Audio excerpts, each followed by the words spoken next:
Chaque personnalité correspond à une couleur. C'est le thème dont on va parler aujourd'hui. On va faire référence au caméléon et pourquoi il est intéressant de s'y intéresser. Alors déjà, ce petit lézard que l'on rencontre principalement en Afrique, vous le savez, le caméléon, est remarquablement équipé pour assurer sa vie dans les arbres. C'est-à-dire qu'il a une mobilité indépendante de ses yeux, langue protractile, qui lui permet d'attraper ses proies à distance. Ses doigts groupés en deux blocs opposables lui assurent une bonne prise sur les branches et sa capacité à changer de couleur lui permet de s'adapter à son environnement. Mais pour comprendre en quoi ce petit animal, qui est tout simplement sympathique, pourrait vous offrir des horizons inespérés dans le marketing de réseau et également dans la vie en général. Il est donc important de revenir au début de l'histoire. Alors attention, un camion peut en cacher un autre. J'ai mis un peu de temps à le comprendre, mais ça y est, je crois que je l'ai compris. Rassurez-vous, en fait, je n'ai pas eu besoin de me faire écraser par le camion caché pour saisir la portée de cette phrase. Non, au contraire, en fait, c'est dans le camion caché que j'ai trouvé les clés pour comprendre comment réussir dans une activité qui est le marketing de réseau. Et tout simplement, en fait, cette activité, bien concrètement, on peut aussi l'appeler le marketing relationnel. C'est donc ce dont je parle tout simplement sur mon canal, sur mon mastermind privé. Okay. Et le marketing de réseau, en fait, je le dis souvent, mais c'est du développement personnel déguisé en opportunité d'affaires. Okay. Bref. Concrètement, il faut que vous sachiez que si 97% des réseauteurs échouent dans cette activité, c'est peut-être parce qu'ils se contentent de développer leur opportunité d'affaires et qu'ils oublient que les grands leaders du marketing de réseau sont avant tout des gens qui ont su s'inspirer, guider et aider d'autres gens. Ce sont des gens qui ont appris à développer leur rapport humain pour développer des leaders. Et pour illustrer ces propos, voici quelques petites citations d'ailleurs de marketeurs réputés, qui livrent tout simplement leur analyse. Le plus grand bénéfice que cette industrie nous procure n'est pas forcément l'argent, le temps ou encore l'amitié. C'est ce qu'elle peut faire de nous, la personne que l'on devient. La réussite dans cette industrie n'est pas de trouver la bonne personne, c'est de devenir la bonne personne. Si vous êtes une personne avec de grands rêves et que vous adoreriez aider les autres personnes à réaliser leurs rêves, alors le marketing de réseau est définitivement une activité pour vous. Vous ne gagnez vraiment que lorsque vous aidez les autres à gagner. Le succès ne doit pas être recherché, il doit être attiré par la personne que vous devenez. Au travers de ces phrases, vous l'aurez bien compris, votre réussite dans le marketing de réseau passera forcément par les qualités humaines que vous allez pouvoir développer bien plus que par vos compétences en marketing. Donc il y a un petit rappel. Pour ceux qui découvrent le marketing relationnel et qui se demandent de quoi il s'agit, je dirais simplement que c'est un mode de commercialisation d'un produit ou d'un service par le biais d'un réseau de relations. C'est une méthode de commercialisation qui est enseignée et étudiée dans les plus prestigieuses universités et que certaines entreprises privilégient au réseau traditionnel de distribution comme grossistes, magasins ou publicités. On peut également comparer cela à une forme de franchise, avec pour avantage de nécessiter qu'un budget initial dépassant rarement les 1000 €. Mais là où cela devient intéressant, c'est de comprendre comment on gagne de l'argent dans le marketing de réseau. En fait, d'un côté, vous vendez directement vos produits ou vos services à vos clients et vous touchez une commission sur chaque vente, ça c'est un revenu immédiat. Et d'un autre côté, vous construisez un réseau de distributeurs et vous percevez des commissions sur le chiffre global de votre réseau. C'est ce qu'on appelle un revenu résiduel ou un revenu récurrent. Et tout l'avantage du marketing de réseau, c'est bien sûr le revenu résiduel. Celui qui vous permet d'aller à la plage et de continuer à percevoir des revenus. Celui qui vous permet de travailler beaucoup pendant 5 ans et de profiter ensuite de l'effort de votre groupe. C'est le fameux effet de levier que l'on peut aussi résumer comme « je préfère profiter d'1% des efforts de 100 personnes que 100% de mes propres efforts ». Ce n'est pas aussi simple que ça en a l'air, bien sûr. Mais oui, d'une façon générale, on va vous présenter le marketing de réseau comme quelque chose de très facile, que tout le monde peut faire. Et c'est là en fait où le bas blesse, car si le marketing de réseau est simple, ce n'est pas pour autant facile. Les nouveaux venus d'ailleurs partent la fleur au fusil, persuadés d'avoir la chance de quitter leur emploi dans 6 mois. Et en fait, ils terminent très souvent, environ 97% d'entre eux, en ayant dépensé plus d'argent qu'ils n'en ont gagné. Et les raisons de ce taux d'échec sont diverses et nombreuses. Cependant, je ne vais pas les développer ici dans cette vidéo car ce n'est pas l'objet, d'accord, de cette vidéo. Mais entre nous, pour bénéficier réellement de revenus récurrents, eh bien, il faut en moyenne construire une équipe d'au moins 500 personnes, parrainage direct et indirect bien sûr, pour pouvoir faire ça. Si vous parrainez personnellement 500 personnes, certes cela vous rapportera, mais aucunement de la manière que si vous en parrainez 2 et qu'elle-même en parrainez 2 et qui en parraine 2. Vous devez donc impérativement aider votre équipe à se construire. Votre réussite passe par la réussite des autres. Et c'est là en fait toute la beauté du métier. Alors comment on peut aider les autres? Et bien surtout lorsqu'on débute et qu'on n'a pas forcément de crédibilité. Tout simplement en apprenant à les comprendre, à comprendre leurs besoins, leurs motivations, afin de savoir si ce que vous avez à leur proposer va pouvoir les aider et comment. Il est plus important de travailler vos compétences en relations humaines que de maîtriser parfaitement les caractéristiques techniques de vos produits ou services et les subtilités de votre plan de rémunération. Comprendre les personnalités n'est pas quelque chose de nouveau. Un énorme travail notamment a été fait par un docteur qui s'appelle Carl Jung en 1921, et où il explique tout simplement comment les gens perçoivent et interprètent et répondent au monde extérieur grâce à une typologie, introverti, extraverti, et à des fonctions en fait, sensation, pensée, sentiment, intuition. Bref, d'autres chercheurs ensuite ont repris ce concept, et dans lequel, tout simplement, ils étudient les forces, les faiblesses des 4 types de tempéraments qui constituent toutes les personnalités, c'est-à-dire colérique, sanguin, mélancolique et flegmatique.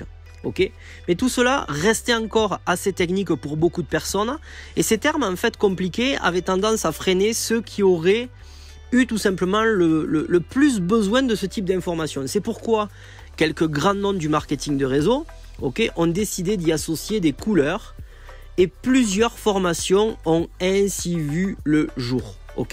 Donc pour comprendre tout simplement les gens, apprenez tout simplement les couleurs.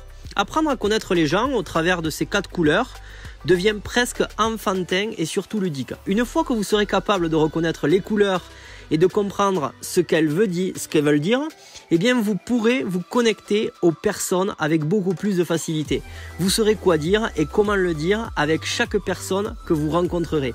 Vous serez capable de vous apprécier et de mieux apprécier les autres également. Quand on sait que le marketing de réseau est une affaire de personnes, eh bien cette technique est très importante à maîtriser et elle peut vous aider vraiment à développer n'importe quelle sorte d'activité. Pourquoi? Parce que dans toute relation humaine, il y a 2 facteurs en jeu, l'attention et la coopération. Donc parlons de tout ça. Lorsque 2 personnes ou plus se rencontrent, on est en présence de 2 facteurs, l'attention et la coopération. Si le niveau de tension est élevé, alors le niveau de coopération sera faible.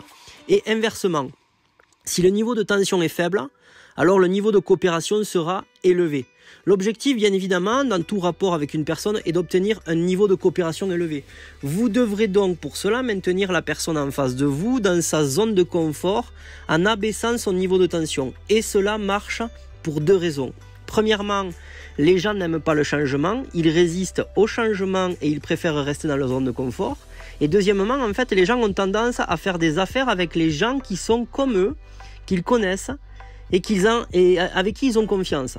Voilà pourquoi en fait vous devez vraiment développer vos compétences en matière de connaissance des relations humaines, et grâce aux couleurs, vous posséderez une espèce de boule magique pour comprendre l'être humain. Alors bien sûr, là on peut me dire, mais de quelle couleur tu me parles? Alors on va en parler, vous inquiétez pas. On va considérer qu'il existe 4 langages différents. Alors vous en parlez d'ores et déjà d'un, d'accord? Vous pensez et vous parlez dans cette langue depuis que vous êtes né. Mais qu'arrive-t-il aux autres qui parlent une des 3 autres langues? Eh bien tout simplement, lorsque vous leur parlez de votre opportunité, d'un produit ou d'un service, ils ne comprennent pas, ils ne voient pas, parce que vous venez de parler dans votre langue et non pas la leur, c'est-à-dire dans votre couleur et non pas la leur également.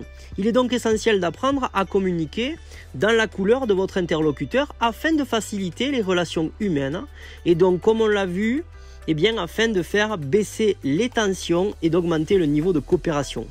Donc les 4 couleurs, je vais vous les citer, d'accord, et elles sont comme ce que je vais dire. Il y a le jaune, il y a le bleu, il y a le vert et il y a le rouge, d'accord? Il n'y a pas de bonne ou de mauvaise couleur, chaque couleur a ses forces et ses faiblesses. Chaque couleur a un rôle à jouer. D'une façon générale, nous avons une couleur dominante et un peu des autres, telles que l'arc-en-ciel, d'accord? Donc le cours de la vie fait que nous sommes parfois amenés à changer de couleur dominante, par force ou par choix. L'idéal étant de parvenir à être comme un caméléon et de savoir s'adapter à notre environnement. Mais pour devenir caméléon, en fait, il faut d'abord identifier sa couleur pour pouvoir ensuite apprendre à s'adapter aux autres et à l'adapter plutôt aux autres. Également, de savoir quelle couleur vous êtes vous aidera à comprendre certaines de vos réactions et à travailler vos faiblesses et à développer vos forces. Alors voici tout simplement les caractéristiques des couleurs. Alors, en 1, les jaunes. En fait, ils représentent 35% de la population et ils ont une faculté surprenante à tisser des liens facilement, ce qui est assez essentiel dans une activité comme le marketing de réseau. Leur objectif, aider les autres. C'est pourquoi on les retrouve dans des postes humanitaires comme travailleurs sociaux, thérapeutes, professeurs, infirmières. Si vous êtes jaune, voici vos points forts. Peu importe l'argent, ce qui compte pour vous, c'est la famille, les amis et les relations. L'argent n'est qu'un moyen pour aider les autres. Vous fuyez les conflits et l'agressivité et vous essayez d'être le médiateur dès qu'il y a un conflit. Vous parlez doucement et calmement, vous êtes discret et silencieux, vous êtes optimiste, relax et bien dans votre corps. Vous êtes patient avec les personnes, vous aimez travailler en équipe et on peut compter sur vous. Les gens vous aiment parce que vous savez les écouter et les encourager. Et parce que les gens vous aiment, vous êtes capable en affaires de bâtir une grande organisation. Et voici maintenant les points faibles à travailler. Vous êtes très sensible et parfois vous prenez les choses trop personnellement. Les remarques et réflexions des autres vous blessent et cela coupe tous vos moyens et tous vos efforts. Vous faites passer très souvent les autres avant vous et vous faites ce qu'ils veulent et certains d'ailleurs en profitent. Vous ne fixez pas d'objectif, donc parfois il est difficile pour vous de mesurer vos avancées et à cause de tout ça, eh bien, vous avez du mal à croire en vous et en vos capacités. Maintenant, il y a 4 astuces que j'aimerais vous donner qui pourraient améliorer vos points faibles. Apprenez à ne pas prendre personnellement le fait que quelqu'un vous dise non et à accepter toute critique constructive. Ensuite, prenez une feuille et écrivez en très gros dessus « ça m'est égal ce que les autres pensent de moi » et accrochez-la au-dessus de votre bureau. Ensuite, apprenez à avoir plus d'assurance quand vous négociez avec les autres afin qu'ils ne prennent pas avantage sur vous. Et ensuite, faites une liste de 25 choses que vous voulez le plus dans votre vie. Planifiez la façon dont vous allez les obtenir et rayez-les à chaque fois que vous les obtenez. D'avoir plus d'objectifs et de buts dans votre vie vous aidera à être plus heureux et avoir plus de succès. Maintenant, passons aux verts. Les verts, d'accord? Donc, ils représentent 35% de la population et leurs mots fétiches sont étudier, vérifier, organiser, classer, analyser, les chiffres, les statistiques. Ce qu'ils veulent en fait, ce sont des faits. Car si les verts tout simplement doivent prendre une décision, ce sera en toute connaissance de cause et non par hasard. Vous retrouverez beaucoup de verts dans la finance, l'armée, la recherche, la médecine, l'informatique. Si vous êtes vert, voici donc vos points forts. Vous êtes très organisé et très précis. Vous êtes un merveilleux planificateur. Vous êtes un solutionneur de problèmes. Vous terminez toujours ce que vous commencez. Vous êtes un ami fidèle et vous êtes intelligent. Vous ne voulez pas de patron et vous ne voulez surtout pas que l'on vous dise de quoi faire. D'accord? Même si vous mettez beaucoup de temps à prendre une décision, une fois prise, vous vous y tenez. Et les points faibles à travailler, c'est quoi? Vous avez du mal à partager vos sentiments. Les relations sont difficiles pour vous, tant sur le plan privé que professionnel. Vous ne voulez jamais vous tromper. Donc, vous avez tendance à suranalyser les choses. Vous avez perdu beaucoup d'argent à force de toujours analyser et à ne jamais prendre de décision. Vous avez tendance à être sceptique envers les autres et très critique. Par exemple, à l'instant même, vous êtes probablement en train de vous dire que certaines choses sont vraies, d'accord, mais que d'autres sont tellement hors sujet. Pour vous, il est tellement important que vous ayez raison, ce qui veut dire qu'autour de vous, les gens doivent avoir tort. Il y a 3 astuces qui pourraient vous rendre heureux ou plus heureux. Employez-vous à améliorer et à construire des relations avec les autres. Pour cela, eh bien, vous avez besoin d'apprendre à écouter les gens. Cette seule compétence pourrait changer votre existence. Ensuite, commencez à prendre des décisions rapidement. Faites confiance à vos tripes. Parfois, il est bon de les laisser guider. S'il s'avère que c'était une mauvaise décision, alors changez de direction. Au moins, vous serez dans l'action au lieu de toujours analyser indéfiniment les choses. Ensuite, les mots que vous prononcez sont décisifs parce que vous parlez de votre réalité dans l'existence. Quand vous dites des choses négatives, vous amenez en réalité ces choses-là dans votre existence. C'est pourquoi vous êtes si souvent mécontent. Soyez conscient de cela et entraînez-vous à ne pas dire des choses négatives. Maintenant, parlons des bleus. Ils représentent 15% de la population et attachent beaucoup d'importance à la famille et aux relations avec les autres. L'objectif des bleus, mettre l'ambiance autour d'eux. Les bleus sont des vendeurs, des animateurs, des artistes, des personnes qui ont le contact facile et qui débordent d'enthousiasme. Si vous êtes bleu, voici vos points forts. Vous voyez directement où est l'intérêt et vous pouvez donc prendre une décision avec très peu d'informations. Vous attirez les gens vous aiment car vous êtes énergétique, enthousiaste, convaincant et motivant. Vous êtes créatif et votre cerveau tourne à 100% à l'heure. D'accord ? Donc ça c'est important. Votre priorité c'est de vous amuser. Vous aimez l'effervescence et vous aimez voyager. Vous êtes un excellent promoteur, vous êtes un vendeur né.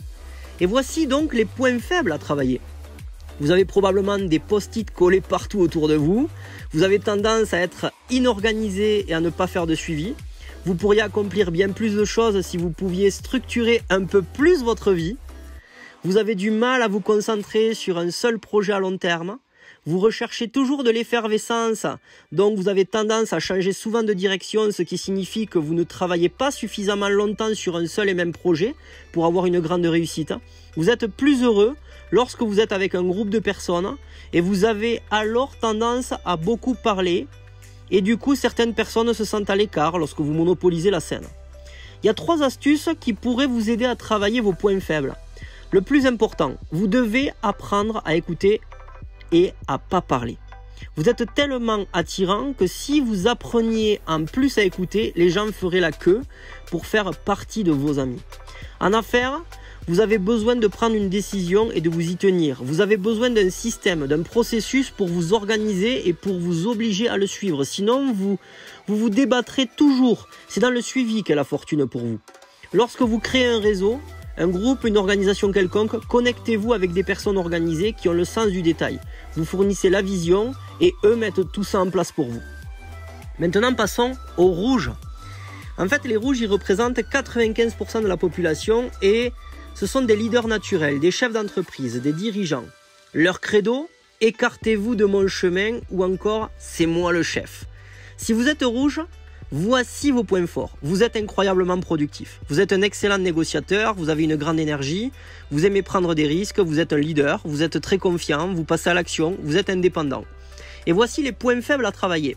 Vous avez un énorme ego, vous pensez avoir toujours raison, et ça c'est un problème lorsque vous négociez avec d'autres personnes, car elles ne vous donneront jamais le meilleur d'elles-mêmes, puisque quelque part, elles vous en veulent. Vous ne savez pas jouer en équipe. Les gens travailleront avec vous parce que vous aurez du succès, de la réussite, mais ils rechercheront toujours quelqu'un d'autre à suivre avec qui ils s'entendront mieux. Votre plus gros problème, vous n'êtes pas enseignable. Le seul moment où vous apprendrez de quelqu'un d'autre, c'est lorsque vous aurez pris des coups, que vous serez au sol, pratiquement KO. Quand finalement vous en arriverez là, alors vous devenez enseignable. Il y a 2 astuces qui pourraient vous aider, si vous le voulez bien sûr. Le plus important, vous devez apprendre à arrêter de parler et à commencer à écouter. Et ensuite, vous devez impérativement apprendre à comprendre les gens et à les mettre en avant. Alors bien sûr, on peut aller plus loin, d'accord ? Je continuerai tout simplement peut-être à travers une autre formation en parlant des couleurs. En tout cas, j'espère que tout ça vous aura aidé, à apprendre plus les gens, à devenir aussi un caméléon. Mettez vraiment tout ça en pratique. Si c'est le cas, bien sûr, n'hésitez pas à me le commenter en commentaire si vous êtes sur YouTube. Ça me ferait plaisir d'ailleurs voir de quelle couleur vous pensez être. D'accord, c'est toujours sympa en fait de connaître un petit peu tout ça. N'hésitez pas à le mettre en commentaire. Et si vous avez aimé cette vidéo, bien sûr, n'hésitez pas à la liker, à la partager, d'accord, à vos équipes. En tout cas, ça a été un plaisir pour moi de vous parler de tout ça aujourd'hui. N'oubliez pas une chose, surtout restez simple et vivez en abondance. Et on se voit durant une prochaine vidéo. Ciao, ciao.